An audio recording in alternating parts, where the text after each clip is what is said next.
listeners of the Bylines Network podcast. Welcome back to the 5th anniversary specials. We're slowing down now. Our scheduling thanks you. I'm Julian in Bristol. I'm Chris in London. Hi, I'm Anna Damski at East Anglia Bylines. I'm Peter Thurlow. I write for Bylines. Yes, this time, ladies and gentlemen, we're going to be celebrating another publication that I've actually contributed to on a couple of occasions because, fun fact, I was brought up in Hertfordshire. So I've written a couple of articles for East Anglia Bylines about Hertfordshire. Anna, correct me if I'm wrong, but you are the editor-in-chief of East Anglia Bylines. Were you here from the start? Yes, yeah, our origin story is that I was watching all of these bylines launching through the lockdown in 2020, starting with Yorkshire. And we got to a point where it slowed down, and I'm still waiting for something to come up in the east of England, and nothing was happening. And so I reached out to Louise Houghton, who was a founding member of the Bylines Network, who was editor-in-chief at Yorkshire. And I said, what's happening with East Anglia? And she said, nothing unless you want it to. So I said, fine, okay. So do you want me to try and find some people that can do this? And she said, if you can. And I said, well, I have no editorial background or anything, or journalism background, but I have lots of contacts. So this is a good start. And I thought that at some point, some editor would stand up and say, right, I'll run this. And 5 years later, I'm still waiting. Peter, how did you come to be involved in Bylines? Because you're one of the senior editors. I honestly can't remember, but I do remember the first Zoom. My first impression, I knew Anna a little beforehand, and I thought she was that woman who talks a lot, basically. And I can say that because from the outset, and I'm happy to say I report this to anybody who's interested, Anna has become the perfect editor. I can't imagine one better. And if she weren't here, I'd still be saying the same thing. Anna's strengths are she's very collegiate, far more collegiate than I would be.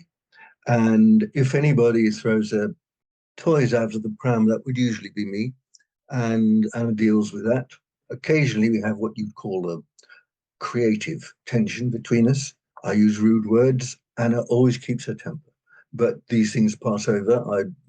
I write this weekly diary thing. That's where our interface happens. And she occasionally, and unfortunately, we scheduled this thing for beginning Saturday morning. And that means my deadline is Friday evening. And as everybody knows, Friday evening is when you spend in the pub. So I'm in the pub in my second pint, and I get a WhatsApp from Anna saying, you can't say this. And I have to disappear to the gents and with one finger try and rewrite this bloody thing in order that it will actually work. But I don't quite know how it emerged to this point. Anna from the outset has, as I said, been collegiate and has knitted together quite a disparate group. We all get on as happy bunnies, and that really is all down to Anna. And I agree with everything he said. We'll put it on your plaque when we eventually get offices. Anna, the one who talks. I mean, Anna, it sounds like you're the glue that sort of holds everything together here. So, I mean, I think this question may be quite apt. I mean, in the early days when you were first starting, what was sort of the biggest challenges you had to deal with? Also, I mean, I'm quite conscious that was during COVID as well. So sort of trying to find people and coordinate must have been quite hard. Yeah, I mean, probably the biggest challenge was not knowing what I was actually doing and making it look like I did know, and I've spent a life perfecting that actually. So I was playing to a strength there, I think. But no, seriously, I think pulling the team together, yeah, we were towards the end of the lockdowns at that point in July of 21. In fact, I think, if I recall, didn't we have Independence Day in July of 2021 when it was announced there would be no more lockdowns, despite the fact that it was still roaring through the population. The challenge of finding a good team and having it settle down. We are all retirees, and so we do have the time then to dedicate to what we do, and it is quite time consuming. But I would love to have more people join our team and have greater diversity, whatever that looks like. I mean, just some young people would be great, but it's really tough. And as as you guys know yourself, finding time to do this while having a social life or even bringing up a family, it's not easy. Can I just say something there on the homogeneity point? Anna knows this is something I bring up often. We are, I think, if anything, too homogeneous. But of course, if you become heterogeneous, then you tend to have fights every week. But if of eight people, one person thinks one way and seven think the other, that's kind of wasting six people's opinions because they only coalesce with somebody else's. So I would much rather a slightly less homogeneous group, but I appreciate the problems. You need somebody who has time, and that usually means older people. It needs people who are committed in certain ways, which means it's going to be middle class and so on. So we don't, I think, mislead ourselves. It's not so far a publication for the young, and it's not so far a publication for, if you like, people who read The Sun. I'm not sure that we're aiming at that, but we have to be aware and realistic with ourselves about who we appeal to, and if we are going to extend it laterally, how we go about that. I mean, East Anglia's got, I think, quite a few universities. Do you work with any of them? Do you get any student writers? We went to University of East Anglia, but they focus on broadcast journalism. And after a great dialogue with them, they felt they couldn't really work with us at the moment. I mean, if we move into doing sort of videos, clips and things, then that's a possibility. The University of Essex has a journalism department, and we're just starting a dialogue, actually. We have had students in the past, and so yes, that's absolutely a way to do it. Cambridge University, of course, is a world-class university on our patch, but they have individual colleges, so it's much more difficult reaching out, because there isn't a single department, so it's a little bit more complicated. That's one way of doing it. We do have young writers. We have young people come forward that would like to write for us. And one of the really nice things has been recently we've had some people reach out and say, I'd like to get another string to my bow to put on my CV, and it'd be great to have some published articles. Would you be willing to take stuff from me? So this is what we're doing a bit more of now. And we've got some young people who are hoping to, upskill through us. And we can help them because we have quite a robust editing process. The finished article is actually quite polished. Our editing process is much more severe than you'll get in the local press now. Yes, that's quite possibly true. Yes, because we sometimes see the stuff in the local press and shake our heads. Trying to get people to come in on as editors as well, that's another thing that we struggle a bit with. That would be nice to have. But I'm open to, if someone said, look, I'd like to take my camera and go and walk around Clacton and see what people think about this by-election, we'd be all over it. We think that's a great idea, as long as they've got the ability to edit themselves, because we just don't have that facility yet. I guess the next question is how do you find the balance between stuff that goes on in the city and stuff that goes on in the more rural areas? Because correct me if I'm wrong, but you guys are one of the largest publications, one of the largest coastlines to report from. You've got Norwich and Cambridge and numerous other cities, but you've also got miles upon miles and upon miles of rural landscapes to report on. How do you find that balance to make sure that there's no voices lost? Actually, it's quite easy, because our two biggest areas in terms of popularity for readership are politics and environment. And so the politics all goes on in the cities, and we can talk about that. And we do write a lot about the national politics. We are blessed with a lot of politicians in our area, such as Rupert Lowe and Nigel Farage and Kemi Badenoch. We did have Liz Truss until she was booted out by someone. So yes, we've got some interesting people, but also environmental stuff is really popular, and we can report on that. We can talk about coastal erosion. We have one of the fastest eroding coastlines in Northern Europe. That's a massive issue at the moment, because there are communities literally living on the edge. A tragic story that we published a couple of months ago is a little village called Haysborough in Norfolk, and they've been losing the village for some time now, and they're about to lose their cemetery. And one of the things there is that they're going to have to exhume the bodies and move them. And some of these graves are very recent. There was one man who was talking about he'd only buried his son a couple of years ago, and now is being told that that's got to be upended and moved. So these stories are really quite tragic and of interest to people because it's not what we would normally think about. You know, it's one thing to think about a home going over, which is bad enough, but to have that happen. So yeah, we are in touch with a lot of the local wildlife trusts and river interest groups and so forth. So doing pollution in the rivers, covering the depletion of wildlife in the whole of the country, but it really you notice it particularly in East Anglia where we've got lots of wetlands and things, and also working on the triumphs of the local trusts that are building these species back up again through really diligent work, and these stories really do well. We have excellent relations with a number of wildlife trusts, and as you would expect, they are quite keen to make their positions known, and their positions are usually very popular positions with our readers. You mentioned universities a while ago. I am surprised, I have to say, that we don't have more contacts with them. We try, and it's kind of piecemeal, but I would have thought that for all kinds of reasons, the universities would be keen to find a voice that they could use in a publication like this. So that, I have to say, is something of a disappointment. The other, I write mostly about politics, and one of the problems has been, certainly in the Labour Party, Labour MPs don't want to talk. They don't want to put as much as a comma out of place in from the line to take from their whips. I don't know how this works with other regions, but I am aware of a kind of a deafening silence from MPs, and we really have to dig them out. This comes as something of a surprise because I would have expected that MPs, there was a time when MPs loved talking to the press.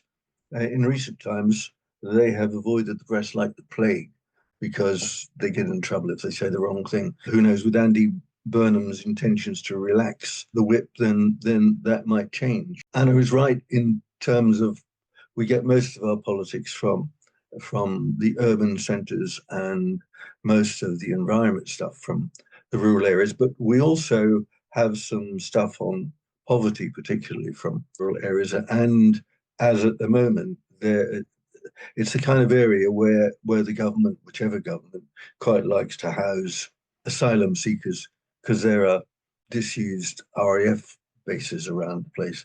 So at the moment, we have one near Thetford, and that's bringing out the guys with the St. George flags and so on. So where politics emerges in the rural area, it's mostly, I won't say mostly, but often it can be quite poisonous under the influence of reform, whereas in the cities, it can be quite vicious, but reform doesn't get much of a look in there. And mostly, this is the area of the resurgence of the Greens, and there is a lot of strong Greens activity here. Surprisingly, they run councils here now, but that does bring its own kind of internal politics itself. And it's interesting you talk about sort of the success that the Greens have had in East Anglia. Why do you suppose that is? It came as a great surprise, I have to say. I think historically, it's a curious thing. You remember back in you're probably too young to remember, back in the 70s, it became the great thing for hippies to get themselves together in the country. And they all left the cities and they went off. In this area, they tended, I suppose, to come from London, but they moved to the Waveney Valley. And there's still traces in the Waveney Valley, lots and lots of health food shops and lots of sculptures in gardens and things. It's still basically quite a hippie kind of place, along with the locals who've always lived there. But there is that theme running through it. So they had some kind of basis in the Greens, and they changed their strategy as a party from lecturing people about what they should eat, actually to talking about the ponds in their village or that kind of stuff. And that worked. The MP, the guy who's now MP for Waveney Valley, Adrian Ramsey, who was the leader until he was voted out recently, played a major part in that, but he also had local links. So it started with a kind of hotbed, if you like, of Greens, and has spread out so that they now are the first entirely green-run council in the Northern Hemisphere. That's mid Suffolk. They control East Suffolk and Baber and Norwich City, I think now. So it is a hotbed of green sympathies, and that of course goes along, as we were saying earlier, with the environmental stuff. I guess the next question really is what thing that's been published on East Anglia Bylines are you two like most proud of? Like it's something you could have written yourself or something that you could have edited.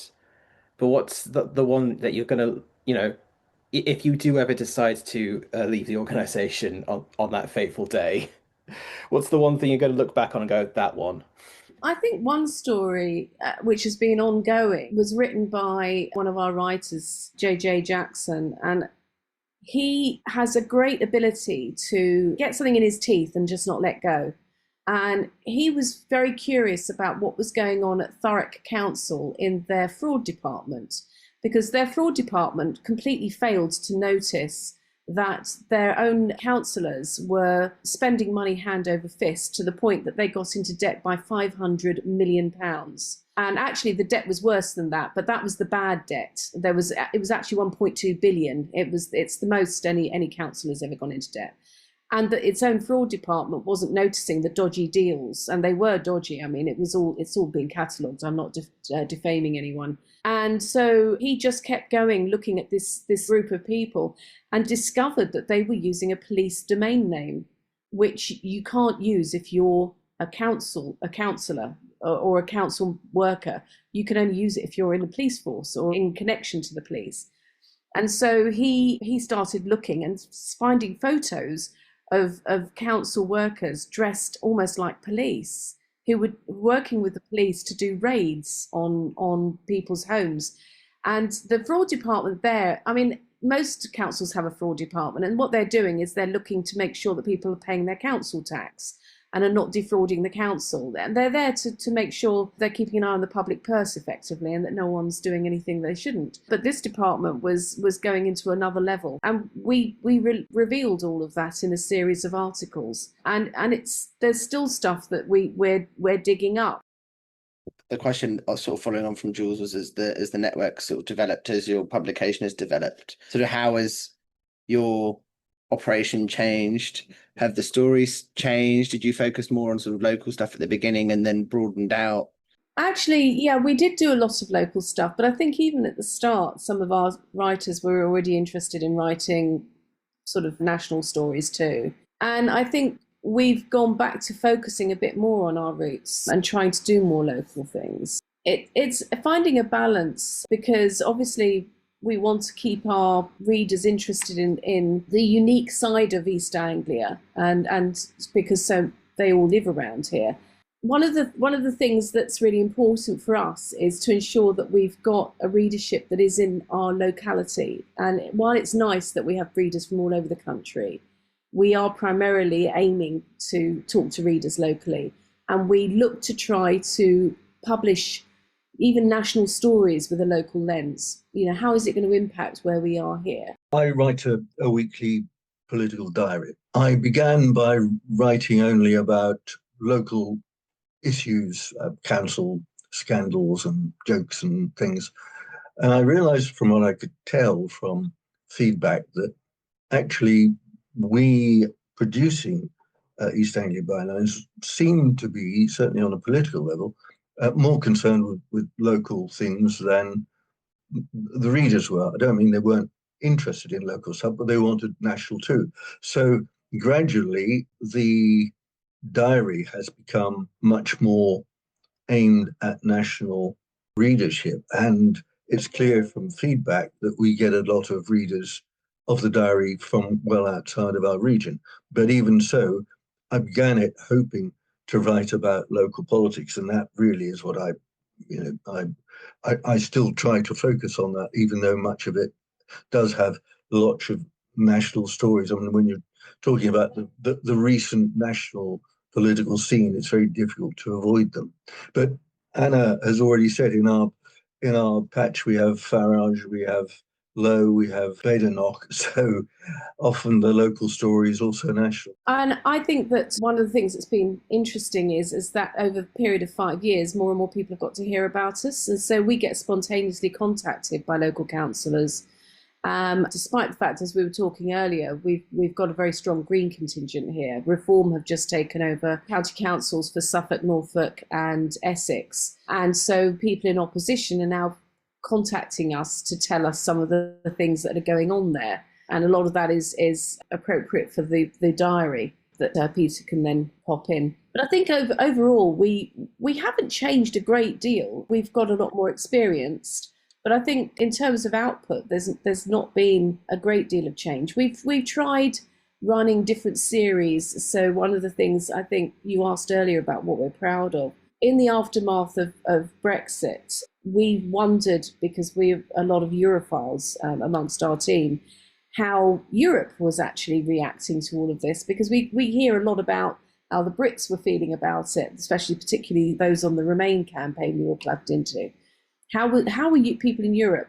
And Peter was extraordinarily good at finding contacts across Europe, some people quite high up in the European setup in the EU who were prepared to talk to us sometimes off the record. But we published over 100 articles on a weekly basis about our place in Europe and how the Europeans see us, and looking at from everything from pretty high profile politicians right down to, the person in the street and how they reacted to it. I was impressed really by how forthcoming some very prominent EU politicians were prepared to be. I mean, never to the point of mentioning their names, but in being frank to us. I mean, we had one man who was extremely high-powered both in the EU and in the United Nations. And that was quite fun because we had kind of tiptoe around him a bit. It was all a bit le carré bit. And one of our writers went off to Europe to interview him and wasn't allowed to tell us where he was going. I like to think of him wearing a turned-up collar and a trilby walking down cobbled streets in Vienna somewhere, but it was probably somewhere much more prosaic. Yeah, that was instructive in that if you bothered to ask European diplomats, for example, they were extremely forthcoming about it. You keep mentioning that Clacton is in your patch, and I just wanted to get your guys' take on, can we even call it a by-election anymore? It's pretty much just become a farce now. Can I get your guys' take on the farce that's going on over the summer, where a supposed serious politician is going to be heavily debating a guy with a bin on his head, amongst other joke candidates? There are 34 candidates there. That's a record. When you think seriously, somebody's get this ballot sheet, and most people aren't invested in politics as we are. And even if they want to vote for Nigel Farage or Count Binhead or whatever his name is, they've got to pick those people out from 34 names. And they're just in the end, they're just going to put a cross next to anybody, I suppose. And Count Binface is, because it begins with a B, is third on the list. So that's easy to spot. Farage is, I think, number 12 out of 34. And people are going to give up before they get that far. I think what we'll see is what we've seen in a lot of by-elections recently, which are people tactically voting. And I think, although there are lots of sort of joke candidates from the Monster Raving Loony Party have put 3 forward, and there are all sorts of other people, I think a lot of people will just go, no, this is going to be a 2-horse race as far as I'm concerned. I'm going to turn a bit towards the future now. So my question is, so we've talked a lot about what's happened over the last 5 years and your experience of being involved in East Anglia Bylines over that time. So what really are your hopes and your goals for the next 5 years? From my perspective, hoping to continue to broaden our readership, to get more cut through in East Anglia. East Anglia Bylines covers a larger area than just East Anglia. I mean, technically East Anglia is Norfolk and Suffolk and at a push Cambridgeshire. We also cover Essex, and actually northeastern Essex is very East Anglia, but the parts down near London are much less so. But we also cover Hertfordshire and Bedfordshire, and those 6 counties make up the political region of the east of England. So there's a massive area with over 6 million people, I think, in it. So, and only a tiny proportion are aware of us. So that would be one of the big things, I think. I think diversifying, we focus on print at the moment, but there is a recognition. We talked at the beginning about wanting to become more diverse and particularly to get more young readers. And young readers typically these days don't read print. They get a lot of news from TikTok and places like that. And so thinking about how we can do that, it would need, first of all, young people ideally to do it because they know what topics would be of most interest to younger people, but also they'd have the skills to be able to do that and to edit and so forth and upload those things, the content onto social media. I have a confession that Anna has already said I have this effect on IT. And for that reason, my colleagues very properly won't let me near it. So that means in terms of actual hard and fast contributions, I'm limited to writing.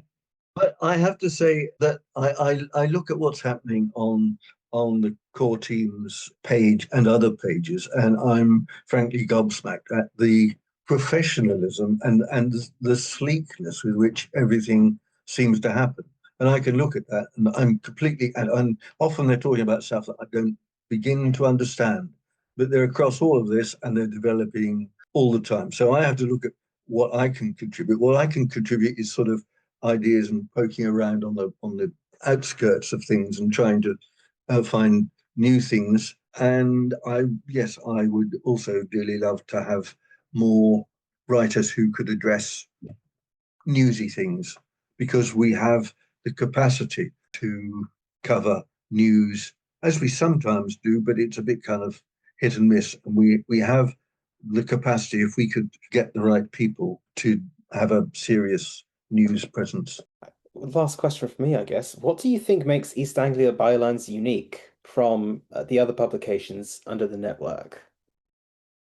That's really a really interesting question, and I'm not sure I've ever really thought about it. I mean, obviously, we're focused on a particular part of the country that none of the others are.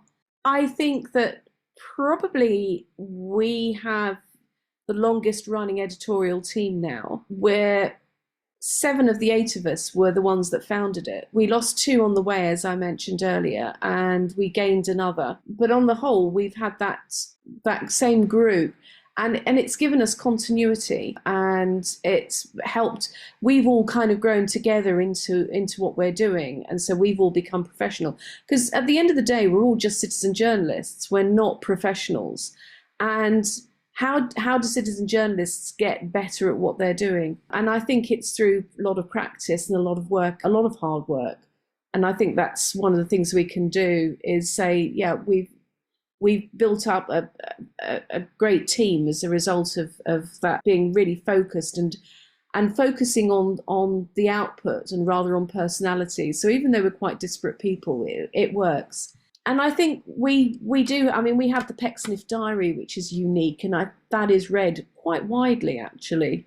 It's really interesting. We'll get people from all over the country who are fans of it. We also incidentally have the leader of at least one national leader of a political party who reads it, and I realise that if you're a local politician, you want to read about local politics and you want the gossip and stuff, and nobody else does it. I mean, we could be useless at this, but even so, the only newspaper who does this. So I'm aware that it's widely read by other journalists, by local politicians, by MPs, and so on. So it's a kind of almost a gift to us, really, because nobody else is doing it. So if they want to read about politics, they have to come to Pecksniff. I don't know enough about other bylines, but I suspect that they take their character from their editor, and our editor has been there throughout from the beginning. And I've praised Anna before, and I think if you asked anybody in the group what the success was based upon, they would say Anna Damski. That's very kind of you to say. Well, thank you very much, Anna and Peter, for joining us for this very special occasion. Congratulations on all your great work. Congratulations on 5 years, and here's to another 5 more. Thank you very much. Cheers. Until next time, readers, I hope you enjoy the 10 months of the Burnham era we're going to be exposed to. I've been Chris at London. And I've been Julian in Bristol.